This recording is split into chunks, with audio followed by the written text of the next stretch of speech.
And then, Ron, of course, there's that word we use so much is momentum. And momentum does seem to be, despite the unfavorables for Donald Trump and Hillary Clinton, by the way, momentum seems to be on Donald Trump's side, at least for now. He's catching up to Hillary Clinton in the polls. I'm going to ask you, even though Julian says nobody's been right, where is this going from here?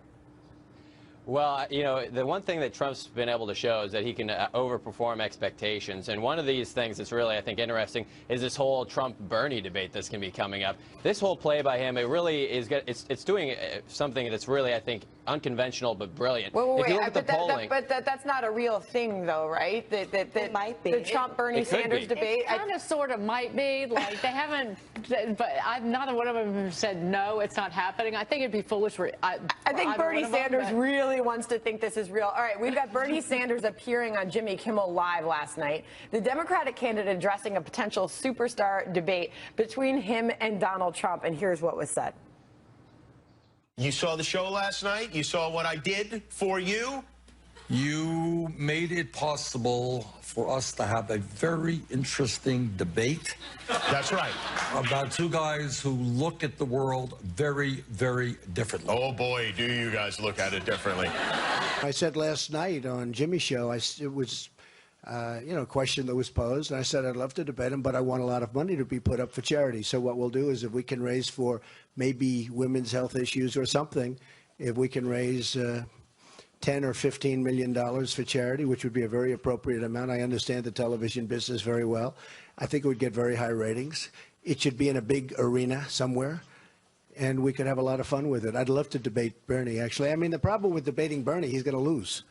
Okay, hold on. So, Julia, I'm going to have to get your response on whether or not this is real. But first, Hillary Clinton is looking past Bernie Sanders, focusing on a general election where she will likely face off against presumptive Republican nominee Donald Trump. Here's what she says. I'm telling you, I am so looking forward to debating Donald Trump. I can't wait. All right, so, Julian, first. Is this real? Is there going to be a Donald Trump-Bernie Sanders debate? Bernie Sanders says that all the networks have reached out to their campaign about this. Well, what we thought yesterday was a little bit of a fantasy. That sounds like today it might actually be becoming real. I mean, Bernie Sanders has his reasons to want to debate, and Donald Trump has his reasons to want to debate Bernie Sanders. It just creates more confusion on the Democratic side if the non-nominee is debating the Republican nominee. So this is Donald Trump is playing this very, very cleverly. He's sowing all kinds of confusion on the Democratic side, and it again shows he is a master when it comes to kind of dealing with the media and the intersection between media and entertainment. I think it's more likely than not that this might occur now. I want to open this up to our panelists this morning, but Julian, what does this say about Hillary Clinton? I mean, Hillary Clinton, we've seen the tape rolled so many times now of her back in 2008 saying somebody running for president should be willing to debate anytime, anywhere. And here she's saying, no thanks. Well, Hillary Clinton, I mean, there's been an enormous number of debates between Hillary Clinton and Bernie Sanders. I mean, she hasn't showed any shyness in debating. And there will be a lot of debates between Hillary Clinton and Donald Trump in the general election. This is pretty much a sideshow at this point. I don't think this is all that instructive. Hillary will be the nominee. Trump will be the nominee on the Republican side. And Hillary is, according at least to most polls, is still ahead. Well, here's why it's actually something more than this. Because if you look at where Trump's surge has come from, it's actually come from millennial voters. Millennial voters who, by the way, who have been tilting towards Sanders. And so they hate Hillary Clinton so much because of what's happened with this primary process. She's alienated, and the DNC has alienated so many millennials who support Bernie Sanders that they're actually giving a look. Some of them are giving a look to Donald Trump. That's why this debate is so brilliant by Trump. He will have a chance to reach out to these Bernie supporters, and it's not to make Bernie look bad. Right. It's to actually reach out to people who support him, and that's why it's truly brilliant. Wait, hold on. Let me just get this in there on the fact to back up your statement, Ron, on the millennial voters. A head-to-head poll from ABC News showed a 36% swing with millennial voters. Trump trailed back in March by 39%, but now he only trails Clinton by 3%, Jack Otter. That's a huge move. Right, so the question is, can Hillary somehow turn Bernie to become her advocate advocate and her supporter, then it could be a win for her. On the other hand, it could look like a presidential race between Donald Trump and Bernie Sanders. Both are far more popular with millennials.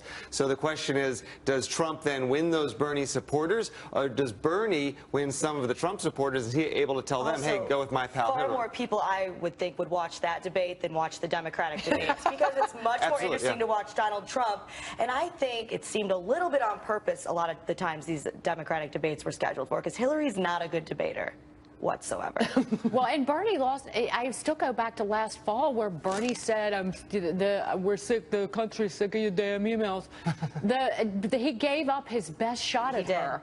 And again, this has reached a boiling point for her with that Inspector General's report, and now he can't go after her on it. He's just hankering for a good debate where he can really maybe land some blows. All right. He's also, he is a policy guy. I don't think he truly cares about the emails. He cares about free college for all and all this stuff. If you're running for the nomination, you got to care about everything. You got to care about that's not what she ate for lunch. Right. Well, you know where there was a good debate? Right here on Mornings with Maria at 6 o'clock in the morning. Good to have you, Julian Epstein and Ron Meyer.